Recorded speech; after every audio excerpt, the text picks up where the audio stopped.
प्रिय छात्रों, आपका स्वागत है आज के इस वीडियो पर। और आज के इस वीडियो में आपका 101% आपका असली क्वेश्चन पेपर का क्लास 10th के आपके सामाजिक विज्ञान का देखिए मेरे पास यहाँ पे पेपर है और इसका आपका A to Z आपका एक ही वीडियो पर पूरा आपका कंप्लीट आंसर लेके आ चुका हूँ। आप यहाँ पे पूरा खेल खत्म करते हैं आपके यहाँ पे इस आपके पेपर का, तो आपको 1 से लेकर लास्ट आपके 23 तक के आंसर आपको एक ही वीडियो पर कंप्लीट मिलेगा। रिवीजन करिए फटाफट और यहाँ पे पूरे पेपर में आप यहाँ पे गर्दा मचा दीजिए। यदि आपने पूरा पेपर कर लिया तो आप 75 में से 75 नंबर लेके आओगे, क्योंकि आपका देखिए संपूर्ण आंसर आपका मैं एक ही वीडियो पर यहाँ पे कंप्लीट आपका सोल्यूशन लेके आ चुका हूँ। तो फटाफट यहाँ पे आप एक बार पढ़ लो, रिविजन कर लो, जिससे आप पूरे यहाँ पे कल के पेपर में यहाँ पे टॉपर बन सको। चलिए स्टार्ट करते हैं इस वीडियो को। जो भी छात्र पहली बार विजिट कर रहा है, वीडियो को दिल से लाइक करो और चैनल को सब्सक्राइब करो, जिससे आपको यहाँ पे आने वाले वीडियो का नोटिफिकेशन मिले और आप यहाँ पे टॉपर्स बन सको। ठीक है, क्या बात है सर,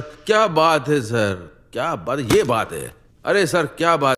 क्वेश्चन देखिए, आपको मैंने एक का आंसर आपको दे ही दिया था, है ना। पूरे आपके ऑब्जेक्टिव के आंसर मैंने करा दिए हैं साथ में। इसके बाद देखिए ये आपके क्वेश्चन तो आंसर हो ही गए हैं, आपने नहीं देखा है तो एक बार देख लो। यहाँ पे सभी के आंसर आपके लगे हुए हैं। इसके बाद आपके रिक्त स्थान यहाँ पे दिए गए हैं। देखिए तो आपका रिक्त स्थान की बात करूं तो आप एक बार इसे पढ़ लीजिएगा। देखिए पूरा आपको आंसर यहाँ पे लिखा गया है, स्क्रीनशॉट कर लो, कोई दिक्कत है नहीं इसमें, है ना। और इसके बाद देखिए क्वेश्चन आपका यहाँ पे तीसरा, तो तीसरा क्वेश्चन आपका यहाँ पे सही जोड़ी आपका दिया गया है। आप इसे भी एक बार अच्छे से देख लो सभी और पढ़ लेना। आप यहाँ पे क्या है, कंजूसी मत करना यार, आपके पास एक दिन का समय है। और इसके बाद देखिए क्वेश्चन आपका चौथा, निम्नलिखित प्रश्नों के आपको उत्तर आपको एक वाक्य में देना है। इनका आंसर अगर बात करूं तो एक बार मैं आपको बता देता हूं। देखिए क्या लिखा है, लोकतंत्र के आपके 2 विशेषताएं कौन कौन सी होती हैं। तो पहला होता है निर्वाचित प्रतिनिधि, पहला आपका यहाँ पे होता है विशेषता, यानी प्रतिनिधि का आपका यहाँ पे निर्वाचित यहाँ पे यही करते हैं, लोकतंत्र ही करता है, जनता करती है। और कानून का शासन, और यहाँ पे आपका कानून का शासन होता है। और दूसरा पॉइंट क्या है, देखिए भारत में होम रूल लीग आंदोलन के 2 प्रमुख आपको नेता का नाम पूछा गया है, तो बाल गंगाधर तिलक और आपका यहाँ पे एनी बेसेंट। ठीक है, तो आपको ये आंसर या रेडी करना है। और तीसरा पॉइंट, भारत में होम रूल आंदोलन के यहाँ पे हुआ, भारत में सबसे अधिक शिशु मृत्यु दर वाले 2 राज्यों के नाम, तो आपका उड़ीसा है और आपका यहाँ पे आपका मध्य प्रदेश का भी एक नाम आता है। देश में भूमिगत रेलें कहाँ चलाई गई, आपका आंसर देखिए कोलकाता करना है।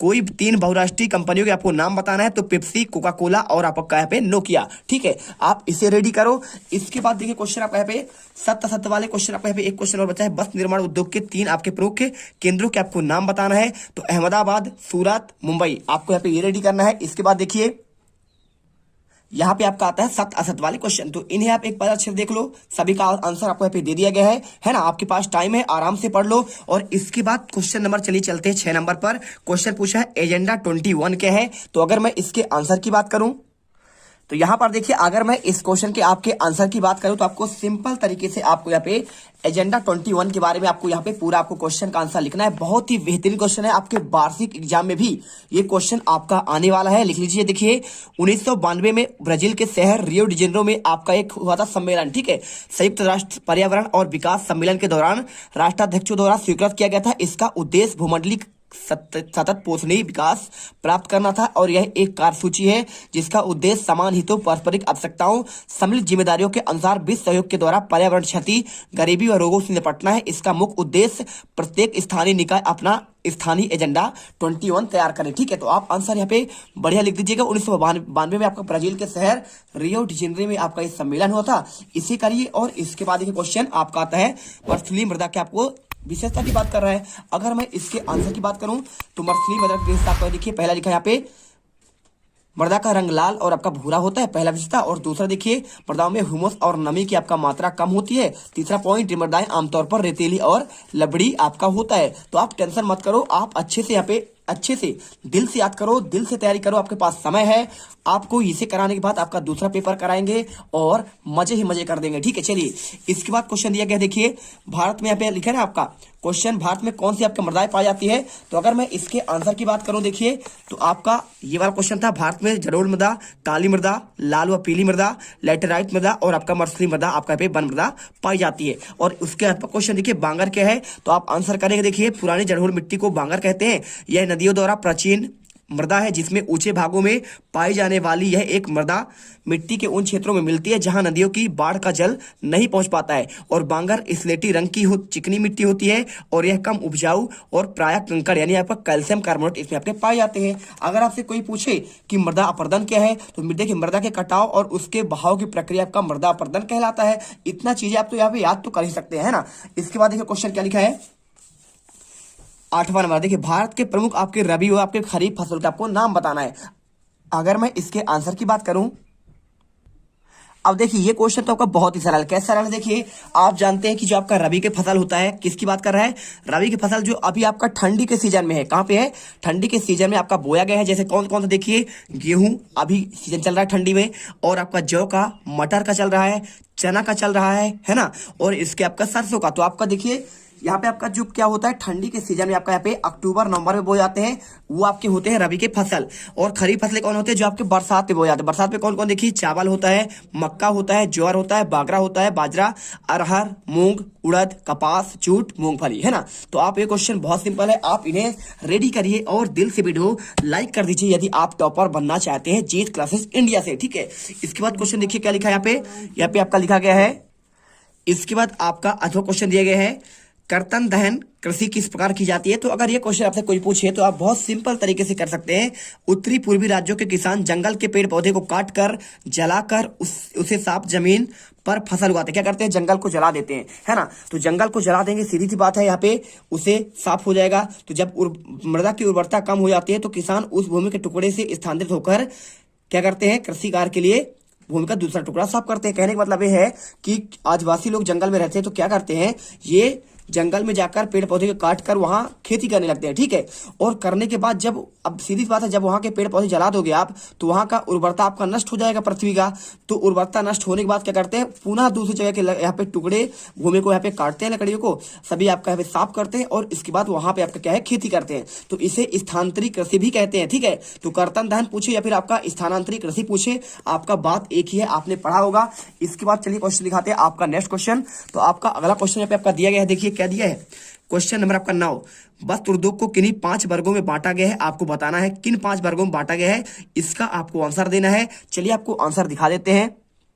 देखिए इस पार्ट से आपके 2 क्वेश्चन आपके और इंपॉर्टेंट है, जो आपका यहाँ पे क्वेश्चन आया हुआ है। देखिए आपका ये वाला पार्ट है कृषि वाला, तो कृषि वाले पार्ट से आप इसके अलावा 2 आप यहाँ पे और कर लीजिएगा। देखिए यहाँ पे आपका जूट को सुनहरा रेशा क्यों कहा जाता है, तो देखिए जूट को भारत का सुनहरा रेशा इसलिए कहते हैं क्योंकि इसका कारण है कि जूट का रेशा सोने की तरह चमकीला होता है और इससे बहुत उपयोगी, सस्ता, व्यापारिक और महत्व का होने से सुनहरा रेशा कहा। देखिए अब बात यह है, ये क्वेश्चन आपको मैं बता क्यों रहा हूं, ये क्वेश्चन बताने का मेरा एक रीजन ये है कि देखिए लगभग आपके 50 जिलों आपके जो पेपर होने वाले हैं वहां पे आपका 80% क्वेश्चन तो आपका जो मैं आपका 2 सेट कराऊंगा वहीं से आएंगे, कोई दिक्कत नहीं है ना। और इसके बाद 70 नंबर आपको ऑलरेडी मिल जाएंगे। लेकिन आपका जो देखिए 1-2 क्वेश्चन आपके यहाँ पे अलग आएंगे ना, हर जिले के पेपर में जो आपके 1-2 क्वेश्चन अलग आने वाले हैं वो आपके यही आने वाले, बाकी तो आपके सारे क्वेश्चन कवर हो जा रहे हैं। आपको ये क्वेश्चन आपका जो बचेगा तो एक ये क्वेश्चन कुछ जिलों में आपका नया आ सकता है, तो आप इसे पढ़ लेंगे तो क्या है, आप एक बार देख लीजिए क्या लिखा है। सुनहरा आपका रेशा की बात कर रहा है, जूट को कहते हैं। और नगद और व्यापारिक फसलों में आपका आशय क्या है, तो नगद यानी क्या होता है आपका, जिससे नगद आपका धन प्राप्त होता है। जैसे आप गन्ना बेचेंगे तुरंत पैसा मिलता है, और इसके साथ तंबाकू बेचेंगे, काफी बेचेंगे, तिलहन बेचेंगे, तो आपका ये देखिए सब लिखा है, सोयाबीन, गन्ना, तंबाकू, रबर, कपास, चाय, काफी, तिलहन, तो आपके कहलाते हैं नगद या फिर आपका व्यापारिक फसलें कहलाती है। बस आपको इतना सा पढ़ लेना है, बाकी आपका यहाँ पे सभी बता ही दिया गया है। इसके बाद देखिए क्वेश्चन आपका आता है यहाँ पे, आपका ये वाला क्वेश्चन आपका 9 नंबर, बस उद्योग को किन्हीं 5 वर्गों में बांटा गया है, आपको उसका आंसर देना है। तो यहाँ पर देखिए आपको आंसर मिल जाएगा। बस उद्योग के आपके 5 यहाँ पे वर्ग कौन थे, देखिए आपका यहाँ पे पहला आपका सूती वस्त्र है, दूसरा आपका यहाँ पे है ऊनी वस्त्र, तीसरा आपका है रेशमी वस्त्र, चौथा है आपका जूट या पटसन उद्योग, और 5वां है कृत्रिम वस्त्र उद्योग, ठीक है। तो आप आंसर इसे कर लीजिए, है ना। आपको इसके अलावा ज्यादा कुछ क्वेश्चन करना नहीं है। और इसके बाद अगला क्वेश्चन, उद्योगों के आधार पर किन आपका 3 वर्गों में आपका बांटा गया है। अगर मैं इस क्वेश्चन की आपको आंसर की बात करूं तो आपका देखिए यही वाला क्वेश्चन आपका दिया गया 2रा नंबर, तो लिखिए आंसर। देखिए छोटे पैमाने के उद्योग पहला आपका होता है 3 वर्ग, दूसरा होता है आपका पे बड़े पैमाने पर, ठीक है, और तीसरा आपका पे होता है ग्रामीण तथा कुटीर आपका उद्योग होता है, जो गांव में आपका पे बनते हैं। आपने देखा होगा छन्नी बनते हैं, टोपरी बनते हैं, और ऐसे आपका पे आपका क्या है, क्या बोलते हैं उसको, जो आपका धोखने वाला होता है बेनमा बोलते हैं। और इसके अलावा आपके बहुत सारी चीजें आपके बनती रहती हैं। सूपा हो गया, सुपल जैसे बोलते हैं, है ना। तो आपके सभी आपके लघु और कुटीर उद्योग से आपके संबंधित कहलाते हैं। और इसके बाद देखिए यहाँ पे आपका क्वेश्चन आता है, कौन सा क्वेश्चन दिया गया है, भारत द्वारा निर्यात की जाने वाली वस्तुओं के आपको नाम बताने। तो कैसे क्वेश्चन का आंसर करेंगे, चलिए आपको इसका भी आंसर आपको बता देते हैं। तो देखिए आपका आंसर आपको यह मिल जाएगा, भारत द्वारा निर्यात की जाने वाली वस्तुओं में जूट के सामान, चाय, मैग्नीज, लोहा, तंबाकू, रत्न, मुजव्वरात तो आपका रसायन आदि है। निर्यात यानी क्या होता है, देखिए आयात यानी मंगाना होता है और निर्यात यानी आपका भेजना होता है। तो आपको आंसर यहाँ पे आपका ये मिल गया है ना। अब इसके बाद क्वेश्चन की अगर मैं आंसर की बात करूं अथवा वाला, तो दक्षिण गलियारा और पूर्व पश्चिम गलियारा कहां से कहां तक जाता है। तो कोई आपका ये क्वेश्चन पूछे तो आप यहाँ पे लिख दीजिएगा उत्तर दक्षिण गलियारा जो श्रीनगर से कन्याकुमारी को जोड़ता है, और आपका पूर्व से पश्चिम गलियारा जो आपका यहाँ पे कहां से जोड़ता है, देखिए सिलचर असम आपका जो पूर्व में है, और पश्चिम में आपका यहाँ पे पोरबंदर गुजरात में आपका यहाँ पे इसे जोड़ता है। और देखिए यहाँ पे उत्तर में आप जानते हैं श्रीनगर है, और दक्षिण में आपका यहाँ पे तमिलनाडु में कन्याकुमारी आता है, ठीक है। यहाँ पे आपका केरल में आता है कन्याकुमारी। तो आपको यहाँ पे जोड़ता है उत्तर दक्षिण गलियारा और आपका पूर्व पश्चिम गलियारा, ठीक है। चलिए अब इसके बाद क्वेश्चन आपका दिया गया, देखिए यहाँ पे प्रधानमंत्री ग्रामीण सड़क परियोजना आपका क्या है। अगर आपका कोई क्वेश्चन पूछे तो आपको यहाँ पे इसका आंसर की बात करूं तो आपको यहाँ पे 6 नंबर क्वेश्चन देखिए, प्रधानमंत्री ग्रामीण सड़क योजना परियोजना के तहत देश के प्रत्येक गांव को 12 शहरी पहुंच मार्ग से आपका जोड़ना है। तो आप इसका आंसर ये कर लीजिएगा और अच्छे से यहाँ पे कॉपी पर लिखकर आंसर याद करिए। जितना लिखेंगे आपका उतना अच्छा यहाँ पे क्या होगा, आपका यहाँ पे प्रैक्टिस होगा। चलिए अब इसके बाद क्वेश्चन आता है आपका 12वां। तो अगर 12वां क्वेश्चन का आपको आंसर की बात करूं तो क्वेश्चन आपका 12वां देखिए आपको ये मिल जाएगा, गुमास्ता, देखिए यहाँ पर लिखा है अथवा वाला, जनसंचार के प्रमुख साधन कौन कौन से हैं। तो अगर मैं आपका इसका आंसर की बात करूं जनसंचार के आपके प्रमुख आपके साधन, तो आपको इसका भी आंसर आपको ये मिल जाएगा। देखिए क्वेश्चन क्या लिखा है यहाँ पे, साधन यानी क्या होता है, जनसंचार यानी आदान प्रदान करने के लिए आपको जो भी देखते हैं। तो रेडियो, दूरदर्शन है, डाक है, इंटरनेट है, चलचित्र है, समाचार पत्र है, पत्रिकाएं हैं, टेलीफोन है, मोबाइल है, फोन और आदि आपके प्रमुख यहाँ पे संसाधन है, ठीक है। तो आप पहले इसे करिए। अब इसके बाद आपका क्वेश्चन यहाँ पे आ जाएगा, कौन सा अगला क्वेश्चन देखिए। क्वेश्चन आपका यहाँ पे हो गया ना, क्वेश्चन 11वां। तो 11वां आपकी इसके बाद आता है आपका 12वां क्वेश्चन। तो लिखा है गुमास्ता कौन थे, आपको इसका भी आंसर आपको देना पड़ेगा, है ना। तो चलिए आपको गुमास्ता के भी आंसर आपको देते हैं। हर एक क्वेश्चन को आपको आंसर हम दे देंगे, बस आप यहाँ पे ध्यान से देखते जाइए और एक एक क्वेश्चन आप अच्छे से पढ़िएगा भाई, दिल से पढ़ो। आज के बाद आपके पास टाइम है और यदि आप इनको पढ़ लेते हैं तो आपके एक भी नंबर कटने वाले नहीं है, ठीक है। तो देखिए अगर मैं गुमास्ता की बात करूं तो आपको आंसर ये भी मैं आपको मिल जाएगा। देखिए क्वेश्चन और आंसर, तो देखिए अगर मैं इसके आंसर की बात करूं, लिखना है आपको यहाँ पे ईस्ट इंडिया कंपनी द्वारा नियुक्त एक वेतन भोगी कर्मचारी जो बुनकरों पर निगरानी रखने, माल इकट्ठा करने और कपड़ों की गुणवत्ता की जांच करने के लिए तैनात किया जाता था, उसे कहते हैं गुमास्ता। क्या था, ऐसे कर्मचारी थे वो लोग जो आपका जो बुनकर होते हैं ना, उनकी निगरानी करते थे और निगरानी करने के साथ साथ यहाँ पे आपका माल का इकट्ठा करना और कपड़ों की गुणवत्ता की जांच किया करते थे। और इसके बाद क्वेश्चन दिया गया, देखिए आपको इसमें स्पिनिंग आपका जेनी क्या है। अगर ये क्वेश्चन का आंसर अगर पूछे तो लिख दीजिए, देखिए आपको यहाँ पे आंसर होगा, यहाँ पे आपको ये लिखना पड़ेगा। चलिए अब आपका आंसर की बात करें, आपको लिखना है जेम्स, देखिए जेम्स हरग्रिव्ज द्वारा 1764 ईस्वी में बनाई गई एक कताई की मशीन थी। क्या था, स्पिनिंग जेनी था आपका एक कताई का आपका मशीन। किसके द्वारा बनाया गया, जेम्स हरग्रिव्ज के द्वारा। इस मशीन के द्वारा पहिया घुमाने वाला एक मजदूर बहुत सारी तकलियां को घुमा देता था और एक साथ आपके कई धागे बनने लगते थे। आपको आंसर करना है। और इसके बाद क्वेश्चन नंबर 13 देखिए, लिखा है लक्ष्मीनाथ बेरू बरुआ, ठीक है। बेच बरुआ कौन था, आपको बताना पड़ेगा। प्रश्न क्रमांक देखिए 13, यहाँ पे लिखा है लक्ष्मीनाथ बेच बरुआ कौन था। अगर मैं इसके आपके आंसर की बात करूं तो आपको इसका भी आंसर आपको मिल जाएगा। देखिए आपको यहाँ पे इसका भी आंसर आपको दिया गया है। उत्तर में आपको लिखना पड़ेगा लक्ष्मीनाथ बेच बरुआ असमिया साहित्य के एक आपके वरिष्ठ रचनाकार हैं। बूढ़ी आयर साधु, ठीक है, दादी कहानियां उनकी उल्लेखनीय किताबों में से एक है। उन्होंने असम का लोकप्रिय गीत ओ मोर अपनर देश, ठीक है, ओ मेरी प्यारी भूमि भी आपका लिखा है। अब इसके बाद क्वेश्चन आपका इसमें दिया गया है रेशम मार्ग आपका क्यों महत्वपूर्ण था। अगर मैं इसके आंसर की बात करूं तो आपको इसका भी आंसर आपको मिल जाएगा। देखिए यहाँ पे क्वेश्चन नंबर आपका इसका आंसर आपको ये मिल जाएगा। देखिए लिखना है आपको, रेशम मार्ग एक ऐसा मार्ग जो एशिया के विशाल भागों को छोड़कर परस्पर जोड़ने के साथ ही यूरोप तथा उत्तरी अफ्रीका से जा मिलते हैं। और यह मार्ग ईसा पूर्व में ही आपका अस्तित्व में आ चुका था। लगभग देखिए 15वीं शताब्दी तक अस्तित्व में रहा और इस मार्ग से अधिकांशतः रेशम का व्यापार होता था, इसलिए आपका इसे रेशम मार्ग कहते हैं। सीधी सी बात है, रेशम मार्ग मतलब जहाँ पे रेशम का व्यापार होता था जिस रास्ते से, उसे कहते हैं आपका रेशम मार्ग। और यह एशिया के एक विशाल भाग को परस्पर यूरोप से और उत्तरी अफ्रीका से जोड़ता था। आपको लिखना है। और इसके बाद क्वेश्चन आता है 14वां। ठीक है, तो 14 नंबर क्वेश्चन देखिए, आपको यहाँ पे लिखा गया है पांडुलिपियां क्या थी और इनका प्रसार आपका क्यों आपका सीमित था। अगर मैं इसके आंसर की बात करूं तो आपका आंसर देखिए, आपको यहाँ पे आंसर आपका इसका भी आपको मिल जाएगा। आपको ये लिखना है, देखिए पांडुलिपियां पर क्या थी, तो मुद्रण या छपाई से पहले लिखित ज्ञान का माध्यम। देखिए जो मुद्रण होता है, छपाई होता है, उसमें आप जो पढ़ते हैं तो आपका यही तो आपका है पांडुलिपि, जो है आपका पे सीमित ज्ञान का आपका पे प्रसार आपका जो होता है उसका माध्यम पांडुलिपियां हैं। भारत में संस्कृत, अरबी, फारसी, विभिन्न क्षेत्रीय भाषाओं में हस्तलिखित पांडुलिपियों की पुरानी और समृद्ध परंपरा थी। और ये पांडुलिपियां ताड़ के पत्तों पर या फिर हाथ से बने कागज पर नकल करके बनाई जाती थी। इनकी उम्र बढ़ाने के लिए इनको तख्तियों को जिल्द या फिर सील बांधकर बांध दिए जाते थे। आपको यहाँ पे आंसर पूरा आपको लिख देना है। देखिए पांडुलिपियां नाजुक होती थी, काफी महंगी पड़ती थी, इन्हें बड़ी सावधानी से पकड़ा हुआ रखा जाता था। अलग अलग लिपियों में लिखे जाने के चलते उन्हें पढ़ना भी आसान नहीं था, इसलिए उनका व्यापक दैनिक इस्तेमाल नहीं होता था।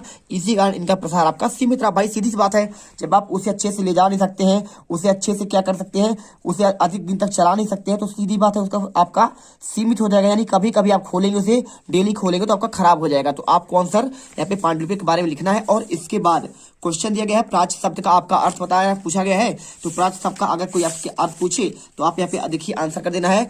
भूमध्य सागर के पूर्व में स्थित देश को प्राच्य कहा जाता है। आमतौर पर यह शब्द एशिया के लिए इस्तेमाल किया जाता है। मतलब क्या हुआ कि प्राच्य शब्द का आपका मतलब ये हुआ कि आपका जो प्राच्य शब्द है, ठीक है, तो भूमध्य सागर के इधर आपका जो भाग कहलाता है पूरा एशिया का भाग ही कहलाता है और एशिया के लिए ही आपका प्राच्य शब्द यहाँ पे उपयोग किया जाता है। इसके बाद देखिए क्वेश्चन आपका यहाँ पे आता है 15वां। लिखा है यूरोप में मुद्रण का आगमन कैसे हुआ। ठीक है, आपको बताना पड़ेगा। तो अगर मैं इसके आपको आंसर की बात करूं तो आपका आंसर यहाँ पे ये मिल जाएगा। देखिए सदियों से चीन से रेशम और मसाले यूरोप आते थे।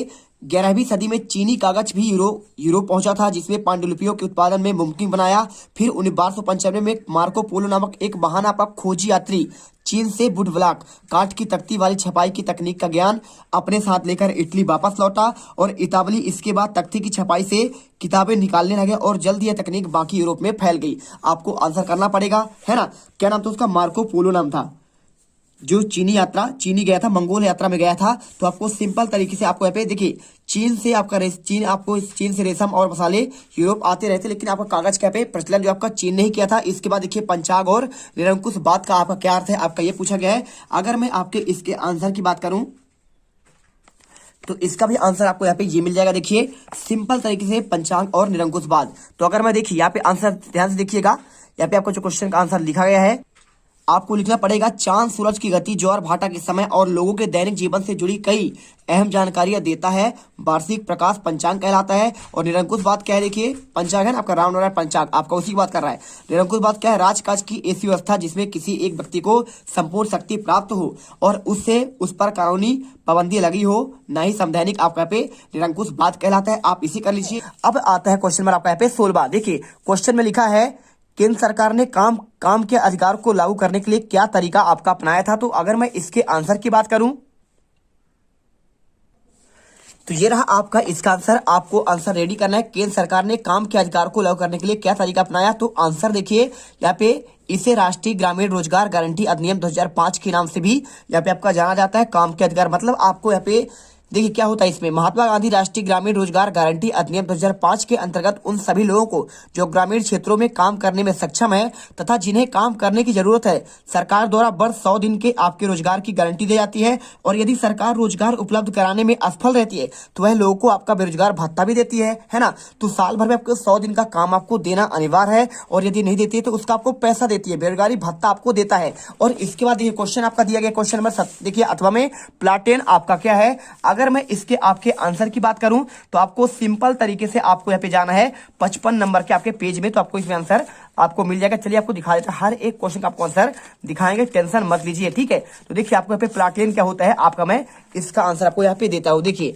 आंसर आपको रेडी करना है। लेटर प्लस छपाई में प्लाटेन एक आपका बोर्ड होता है जिसे कागज के पीछे दबाकर टाइप की छाप की जाती है। ठीक है, टाइप करके आपका यहाँ पे छाप की जाती है और यह बोर्ड काठ का होता है, यानी आपका लकड़ी का होता है और बाद में इस्पात का बनने यहाँ पे लगा है। ठीक है, तो आपको प्लाटिन क्या होता है, लेटर प्रेस छपाई करने का प्लाटिन का एक आपका बोर्ड होता है जिसमें आपका यहाँ पे टाइपिंग किया हुआ आपका छपता है। अब चलिए यहाँ पे इसके आंसर करने के बाद आपका दिया है क्वेश्चन, देखिए यहाँ पे क्या दिया है, अच्छे से देखना।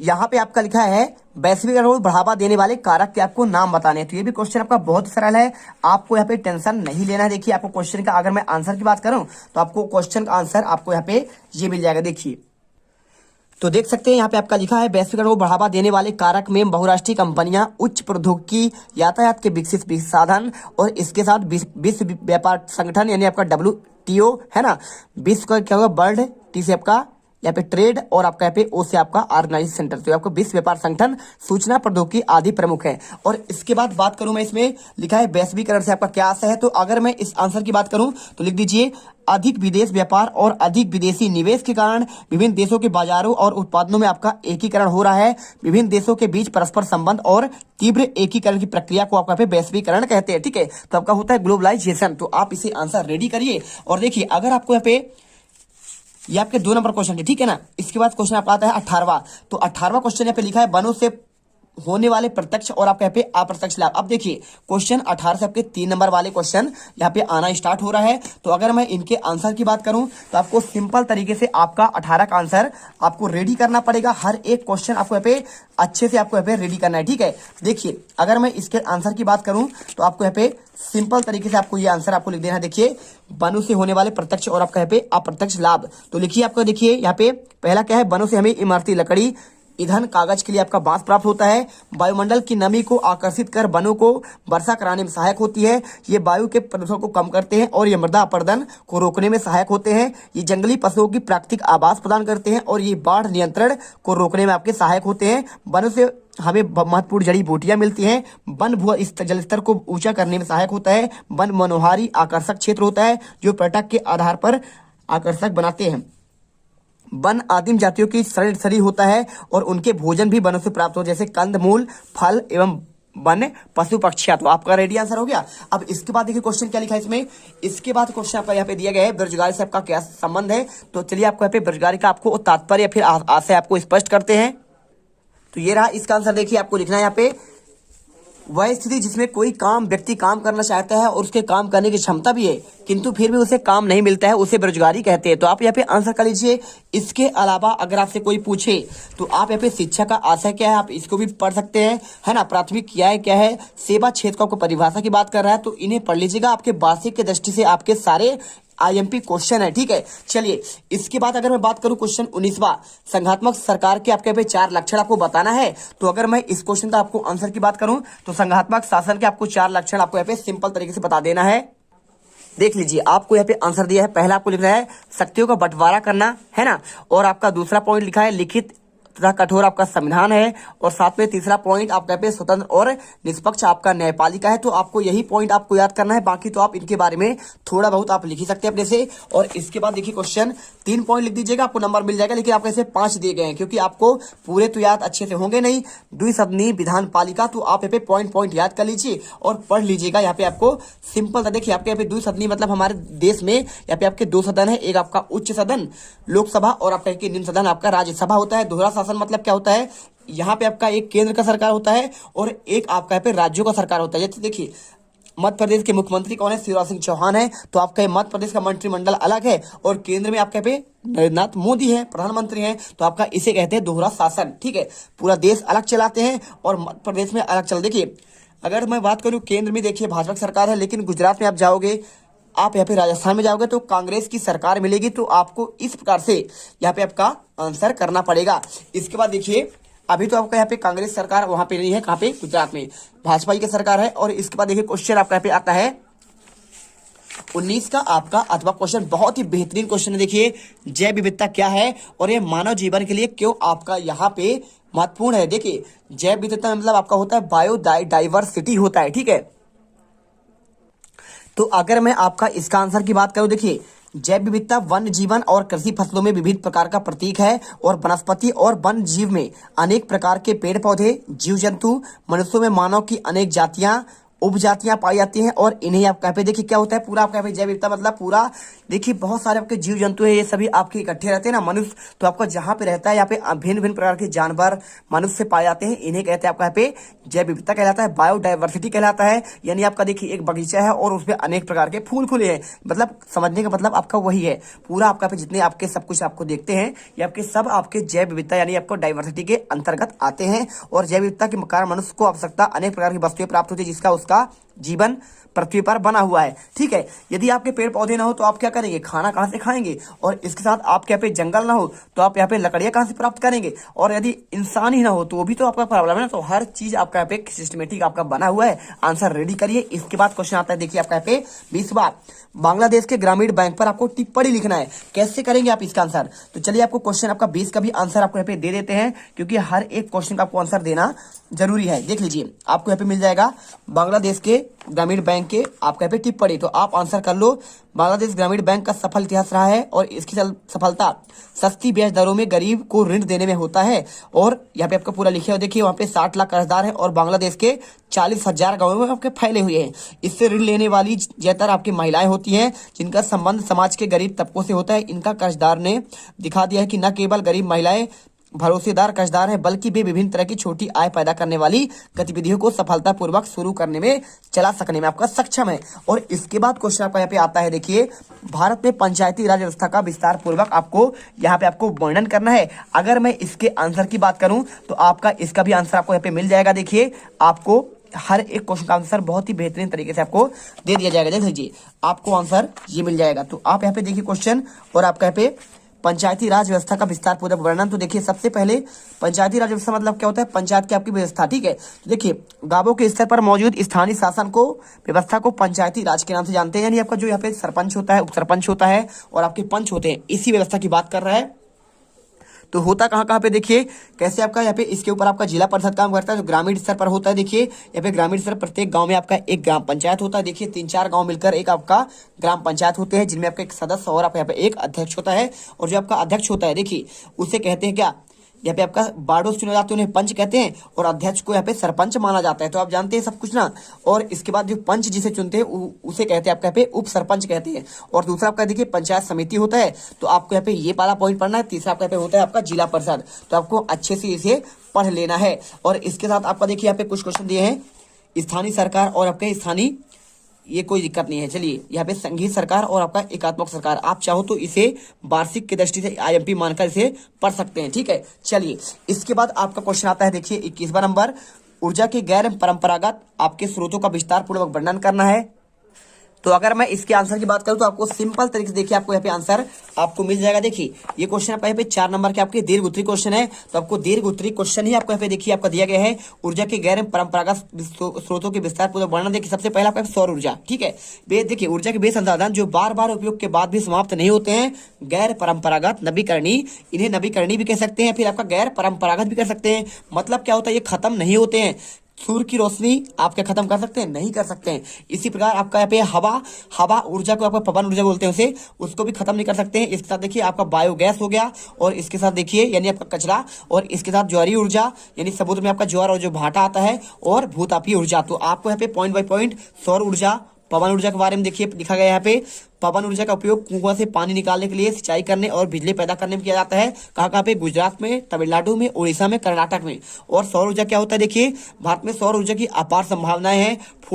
फोटो वोल्टाइक प्रौद्योगिकी द्वारा धूप के साय में विद्युत में परिवर्तित होता है। और बायोगैस देखिए आपका पे जो आपका कचरा यहाँ पे इकट्ठा होता है शहरों में, तो नगर निगम, नगर पालिका और निजी स्तर पर बायोगैस का निर्माण करके यहाँ पे आपका उपयोग करती है। ज्वारीय ऊर्जा क्या होता है, समुद्र में आपका यहाँ पे तरंगों से आपका बनता है। तो आप यहाँ पे गुजरात और पश्चिम बंगाल जैसे आपके तटीय राज्यों में होता है। और भूतापी मतलब क्या होता है, कोयला के माध्यम से यहाँ पे ऊर्जा प्राप्त करना भूतापी ऊर्जा कहलाता है। और इसके बाद देखिए क्वेश्चन आपका यहाँ पे दिया गया है, इसमें भारत में भाषाई राज्यों का निर्माण क्यों किया गया। तो अगर मैं इसके आंसर की बात करूं तो देखिए बहुत सिंपल आपका आंसर है, आपको ये क्वेश्चन मिल जाएगा आपका दीर्घ उत्तरी वाला।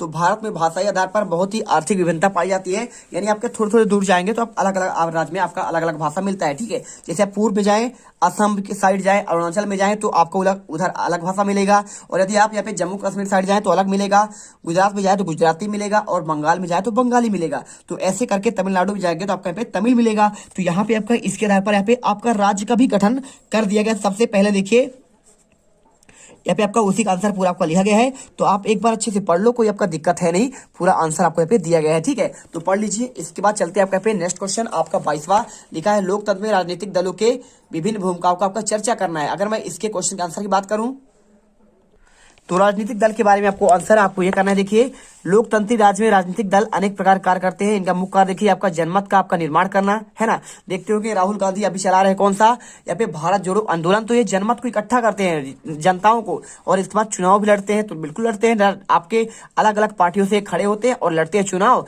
और इसके बाद आपका बहुत सारे आपका यहाँ पे कांग्रेस हो गया, समाजवादी हो गया, इसके साथ आपका यहाँ पे कौन कौन हो गया, इसके साथ आपका कांग्रेस हो गया, और सरकार का आपका देखिए आप पार्टी, और सरकार का निर्माण करना, ठीक है। सरकार का निर्माण कर जो आपका दल चुना जाता है, जिसे बहुमत मिलता है, वो आपका सरकार का निर्माण करता है। विरोधी दल की स्थापना होती है। देखिए जो हारता है आपका विरोधी पार्टी में जाता है, और जनता तथा सरकार के बीच आपका कड़ी क्या होता है, प्रतिद्वंदी होते हैं, और आपको यहाँ पे विधानसभा में अनुशासन बनाए रखते हैं, और आपको यहाँ पे आंसर कर देना है। चलिए इसके बाद आपका यहाँ पे कुछ है खास क्वेश्चन आपका इसमें है नहीं, कुछ क्वेश्चन देखिए आपको यहाँ पे क्वेश्चन दिए गए हैं।